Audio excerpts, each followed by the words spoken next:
Hello friends, welcome back to our channel. Friends, ఈ వీడియోలో మనం ఈరోజు తెలంగాణలో TSSPDCL పరిధిలో సబ్ ఇంజనీర్కి సంబంధించినటువంటి ఎగ్జామ్ అయితే జరిగింది. సో దాంట్లో మనకు ఒక 20 క్వశ్చన్స్ జనరల్ అవేర్నెస్ విభాగం నుంచి అయితే రావడం జరిగింది. సో ఏం క్వశ్చన్స్ ఇచ్చారో వాటికి సంబంధించినటువంటి కీ అనేది వీడియోలో అయితే చూద్దాం. సో వీడియో చూస్తున్న ప్రతి ఒక్కరు వీడియోని ఖచ్చితంగా లైక్ చేయండి. సో ఇదివరకైతే యూజ్ ఉంటుందో వారికి షేర్ చేయండి. అదేవిధంగా సబ్స్క్రైబ్ చేసుకొని చూడండి. రెగ్యులర్గా మీకు జాబ్ అప్డేట్స్ అంతాయి. ఫ్రెండ్స్, మన ఛానల్ యొక్క యాప్ను కూడా డౌన్లోడ్ చేసుకోండి. సో మీకు రాబోయేటువంటి కాంపిటేటివ్ ఎగ్జామ్ యూజ్ అయ్యేటువంటి కంటెంట్ అనేది మన యాప్లో అయితే ఉంది.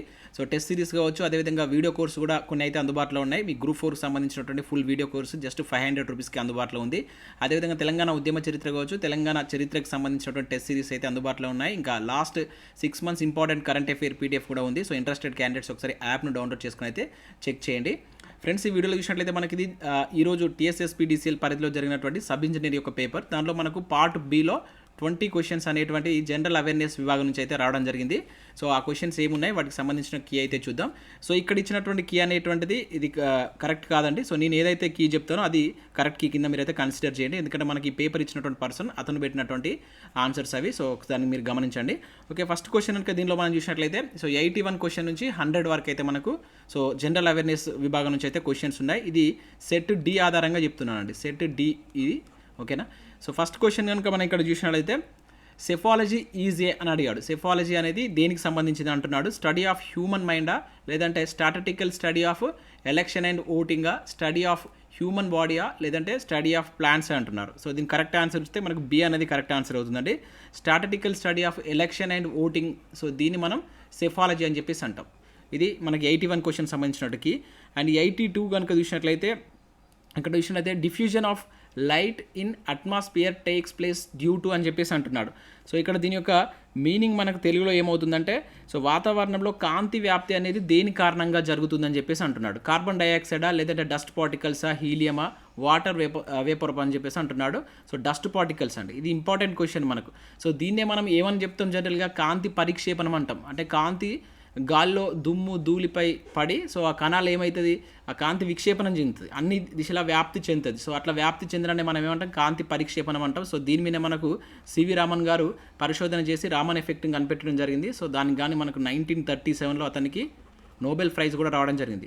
సో ఇక్కడ వాటర్ వేపర్ కూడా కొంత కన్ఫ్యూజ్ చేస్తుంది. ఇది కూడా కావచ్చు అనిపిస్తుంది. కాకపోతే దీనివల్ల మనకి ఏమవుతుందండి, విక్షేపణం జరుగుతుంది. ఓకేనా, విక్షేపణం వల్ల వచ్చేసి ఏంటిది, ఇంద్రధనుస్సు ఏర్పడుతుంది. ఓకేనా, కన్ఫ్యూజ్ కావద్దు. సో ఇట్లా ఈ రెండుకి దగ్గర రిలేషన్ ఉంటుంది కనుక కొంతమంది కన్ఫ్యూజ్ అయ్యి ఇది కూడా పెట్టేటువంటి ఛాన్స్ ఉంటుంది. సో డస్ట్ పార్టికల్ అనేది దీనికి సంబంధించి కరెక్ట్ ఆన్సర్ అవుతుంది. సో నెక్స్ట్ క్వశ్చన్ చూద్దాం. సో నెక్స్ట్ 83 క్వశ్చన్ కనుక ఇక్కడ చూసినట్లయితే according to the IUCN red list how many number of plants species from the India are listed in the critically endangered అని చెప్పేసి అంటున్నాడు. సో దీని యొక్క మీనింగ్ ఏంటంటే మనకు ఈ లిస్టు ప్రకారం ఏదైతే IUCN రెడ్ లిస్టు ప్రకారం సో భారతదేశంలో ఎన్ని వృక్ష జాతులు తీవ్రంగా అంతరించిపోతున్నటువంటి జాబితాలో చేర్చబడ్డాయని చెప్పేసి మీనింగ్ వస్తుంది. సో దీనికి కరెక్ట్ ఆన్సర్ చూసినట్లయితే మనకు 132 ప్లాంట్స్ అండి. సో ఇది మనకు ఈ రిపోర్ట్ ప్రకారం 132 ఈ వృక్ష జాతులు ఉంటాయి కదా. సో ఆ వృక్ష జాతులు అనేటువంటి సో అంతరించిపోతున్నటువంటి అంటే క్రిటికల్లీ ఎండేంజర్డ్ స్థితిలో ఉన్నటువంటి అన్నమాట, అంటే తీవ్రంగా అంతరించిపోతున్నటువంటి వాటిలో చేర్చబడేటువంటి అన్నమాట ఇది. సో ఇది కొంచెం డిఫికల్ట్ క్వశ్చన్ అనుకోవచ్చు కరెంట్ అఫేర్స్ సంబంధించి. ఇంకా నెక్స్ట్ 84 క్వశ్చన్ నెంబర్ 84 కనుక చూసినట్లయితే who among the following invited laser అంటున్నాడు. సో లేజర్ని ఎవరు ఇన్వైట్ చేశారని చెప్పేసి ఇక్కడ మనకైతే ఇవ్వడం జరిగింది. 84 క్వశ్చన్ ఆప్షన్ ఏ అనేది కరెక్ట్ ఆన్సర్ అవుతుందండి. సో ఇక్కడ ఏంటంటే థియోడోర్ మైమన్ అనేటువంటి పర్సన్ సో లేజర్ ఇన్వైట్ చేయడం జరిగింది. అయితే ఇతను ఈ లేజర్ ఇన్వైట్ చేయడానికి సో ఒక ఇద్దరు వ్యక్తుల యొక్క ప్రతిపాదన అనేది యూజ్ అవుతుంది. అది కూడా ఇంపార్టెంట్, మనం కన్ఫ్యూజ్ చేయడానికి ఛాన్స్ ఉంటుంది. అవి వచ్చేసి మనకు చార్లెస్ హెచ్ టౌన్స్, అదేవిధంగా లియోనాల్డ్ షావ్లీ అనేటువంటి ఇద్దరు ప్రతిపాదనల ఆధారంగా సో అతను ఏం చేస్తాడు, ఈ లేజర్ని ఇన్వైట్ చేయడం జరుగుతుంది. సో ఇక్కడ ఆప్షన్ ఏమవుతుందంటే 84కు ఏ అనేది కరెక్ట్ ఆన్సర్ అవుతుందండి.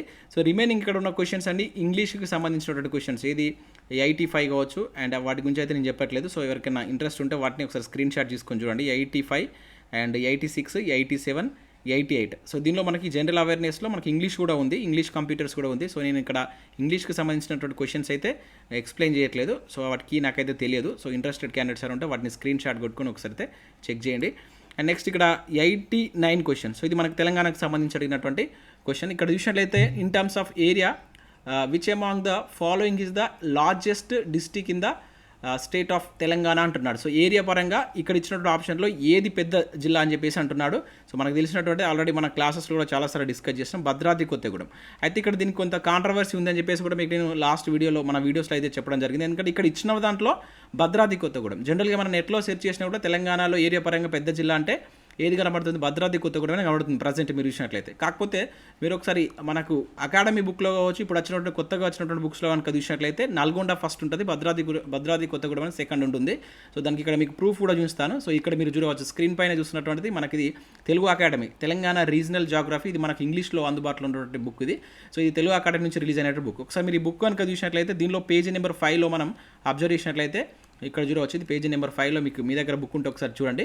సో ఇక్కడ చూసినట్లయితే according to the area Nalgonda is the biggest district అని చెప్పేసి ఇక్కడ ఇవ్వడం జరిగింది. And followed by the Bhadradri, Nagar Kurnool అని చెప్పేసి ఇట్లా మనకి ఇక్కడ చూడవచ్చు. ఓకేనా. సో ఇక్కడ ఏరియాను కూడా మనం ఇక్కడ అబ్జర్వ్ చేసినట్టయితే వాటి యొక్క ఏరియా పర్సెంటేజ్ కూడా ఇక్కడ మనకి టేబుల్ రూపంలో ఇచ్చారు. సో ఎందుకు ఇక్కడ చెప్తున్నానంటే దీనిపైన ఇప్పటివరకు అయితే క్లారిటీ లేదు. నేను దీనికి సంబంధించి క్లాస్ చేసినప్పుడు చాలామంది కింద డౌట్ అయితే అడగడం జరిగింది. నేను అది అకాడమీలో చూసి అయితే అప్పుడు చెప్పడం జరిగింది. సో అకాడమీలో మాత్రం మనకు సో ఏరియా పరంగా ఇక్కడ చూడండి, ఇక్కడ 7,222. సో ఇది హైయెస్ట్గా ఉంది. అండ్ తర్వాత భద్రాద్రి కొత్తగూడెం చూసినట్లయితే 7,015. కాకపోతే మీరు నెట్లో చూసినట్లయితే మనకు ఏది ఫస్ట్ వస్తుంది, భద్రాద్రి కొత్తగూడెం ఫస్ట్ వస్తుంది అండ్ నల్గొండ సెకండ్ వస్తుంది. కాకపోతే మనకు అకాడమీలో మాత్రం నల్గొండ ఫస్ట్ ఉంది, ఇది సెకండ్ ఉంది. కాకపోతే మనకి ఇప్పుడు ఈరోజు ఈ ఎగ్జామ్లో, ఈ పర్టికులర్ ఎగ్జామ్లో ఇచ్చినటువంటిది కనుక చూసినట్లయితే ఏమి ఇచ్చాడు, ఇక్కడ మనకు నల్గొండ అనేది ఇవ్వలేదు కనుక ఈజీగా మనం ఇక్కడ దీనికైతే ఆన్సర్ చేయవచ్చు. ఇక్కడ ఏమి ఇచ్చిండు, భద్రాద్రి కొత్తగూడెం ఇచ్చింది కనుక ఆప్షన్ సి అనేది కరెక్ట్ ఆన్సర్ అవుతుంది. నల్గొండ లేదు కనుక మనకి ఎటువంటి కన్ఫ్యూజన్ అయితే లేదు, డైరెక్ట్గా పెట్టేయచ్చు. సో ఇదేంటిది ఈ ఐటీ ర్యాంక్ సంబంధించి. సో నెక్స్ట్ క్వశ్చన్ ఏమి ఇచ్చారనేది చూద్దాం. సో నెక్స్ట్ క్వశ్చన్ కనుక చూసినట్లయితే 90 question. Just 1 second. Okay right. So ఏమి ఇచ్చారు 90 క్వశ్చన్ ఇది, which among the following is the highest peak in the state of Telangana అంటున్నాడు. సో తెలంగాణలో ఎత్తైనటువంటి కొండ కావచ్చు, శిఖరం ఏదని చెప్పేసి అంటున్నాడు. సో ఇది మనం డిస్కస్ చేసినాం మన క్లాసెస్లో భాగంగా, నేను జాగ్రఫీ క్వశ్చన్ చెప్పేటప్పుడు డిస్కస్ చేయడం జరిగింది. సో ఏంటంటే ఇది ధోలిగుట్ట అండి, చాలా ఇంపార్టెంట్ బిట్ ఇది. సో ఆల్రెడీ మనకి ఇక్కడ ఎగ్జామ్లో కూడా రావడం జరిగింది. ధోలిగుట్ట ఇది ఎక్కడ ఉంది అని చెప్పేసి కూడా అడగడానికి ఛాన్స్ ఉంటుంది. ఇది 965 మీటర్స్ హైట్ ఉంటుంది. ఇది ములుగులో ఉంది, వెంకటాపూర్ ములుగు. ఓకేనా, ములుగులో ఉన్నటువంటిది ఇంపార్టెంట్, మనం ఆల్రెడీ డిస్కస్ చేస్తాం. నెక్స్ట్ క్వశ్చన్ నెంబర్ 91 కనుక చూసినట్లయితే, so who among the following is not a member of the Srikrishna committee. So already మనం నిన్న 2 days బ్యాకే కమిటీస్ గురించి అయితే నేను వీడియో అయితే పోస్ట్ చేయడం జరిగింది. సో కంపల్సరీ చెప్పాను, కమిటీలో ఉన్నటువంటి మెంబర్స్లో క్రింది వాటిలో లేనటువంటి వాళ్ళు ఎవరు, ఉన్నటువంటి వాళ్ళు ఎవరు అని చెప్పేసి అడుగుతారని చెప్పాను. సో ఇక్కడ మనం క్వశ్చన్ కూడా చూడవచ్చు, శ్రీకృష్ణ కమిటీలో లేనటువంటి మెంబర్ అని చెప్పేసి అన్నారు. ఇక్కడ మనకు రణబీర్ సింగ్ అనే వ్యక్తి ఉన్నాడు, మీకు తెలిసినటువంటి పర్సనే.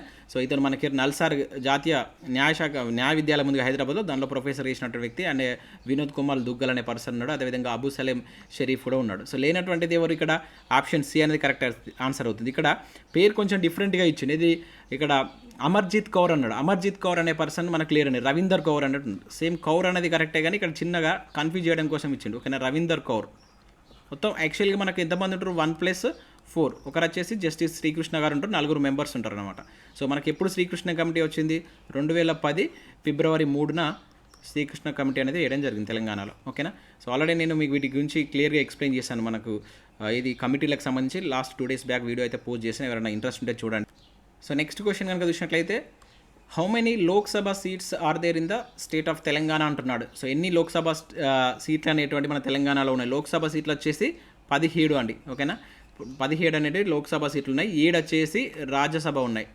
జాగ్రత్తగా గుర్తుంచుకోవాలి. 7 మన 119 వచ్చేసి మనకు ఏవి అసెంబ్లీ స్థానాలు ఉన్నాయి. సో అత్యధికంగా శాసనసభ స్థానాలు ఎక్కడున్నాయి మన దగ్గర, హైదరాబాద్లో. ఇవన్నీ మీకు నేను ఎక్స్ప్లెయిన్ చేశాను మన క్లాసెస్లో. శాసన మండలి వచ్చేసి 40 ఉన్నాయి. సో ఇట్లా ఏదైనా మనం అడగడానికి ఛాన్స్ ఉంటుంది. ఓకే, జిల్లా పరిషత్తులు 32 ఉన్నాయి. అదేవిధంగా రాష్ట్రంలో జెడ్పీటీసీలు 539, ఎంపీపీలు 540. సో ఇట్లా ఇవన్నిటిని గుర్తుంచుకోండి ఫిగర్ సంబంధించి. సో ఈ 92 క్వశ్చన్ అది బి అవుతుంది.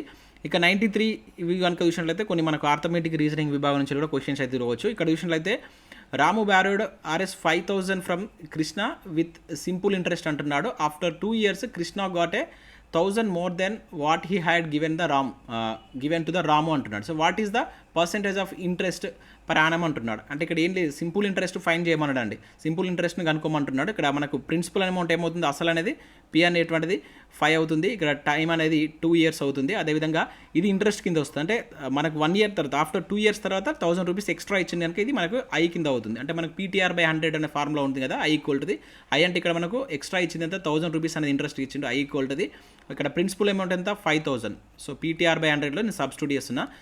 టీ అంటే టైం 2 years ఇచ్చిండు, ఆర్ మనం ఫైన్ చేయవలసింది బై 100. సో దీని కనుక మనం క్యాన్సిల్ చేసిండు, ఇక్కడ 3 zeros క్యాన్సిల్ అయిపోతుంది.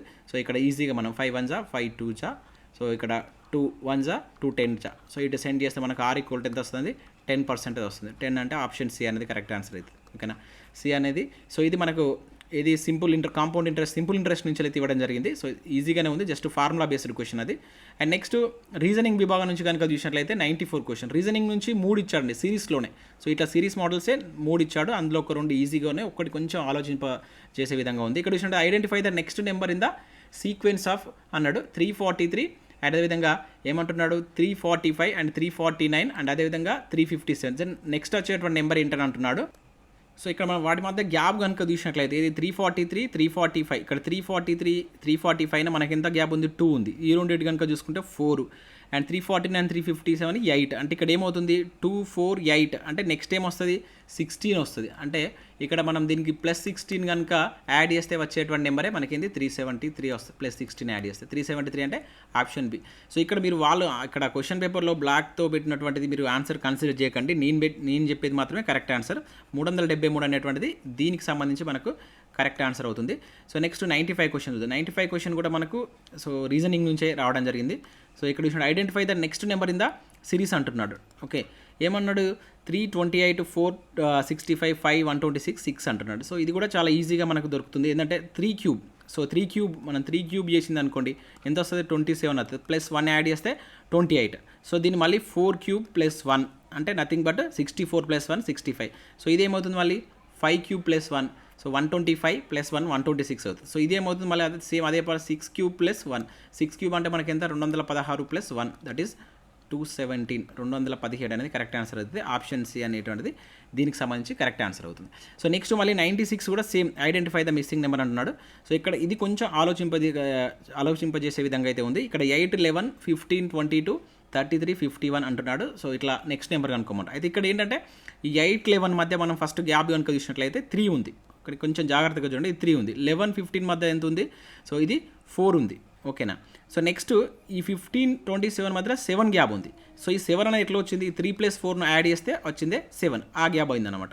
సో నెక్స్ట్ దీని మధ్యలో మనం ఈ 22 33 మధ్యలో కనుక గ్యాప్ చూసినట్లయితే 11 అయింది. సో ఈ 11 అనేది దేని యొక్క ప్లస్ చేసి వస్తుంది 4 + 7 11 అయింది. సో అట్లే మనం ఈ రెండింటిని యాడ్ చేస్తే నెక్స్ట్ దాని గ్యాప్గా యాడ్ చేయబడుతుంది అనమాట. ఇక్కడ ఏం లేదు, 33 51 మధ్య ఎంత యాడ్ ఉంది, ఎంత గ్యాప్ ఉంది 18. ఇది ఎట్లా వచ్చింది 11 + 7 అంటే ఇక నెక్స్ట్ మనకి ఇక్కడ మనకు కావాల్సినటువంటి నెంబర్కి ఎట్లా చేయాలి, సో 11 ప్లస్ గ్యాప్ ప్లస్ 18.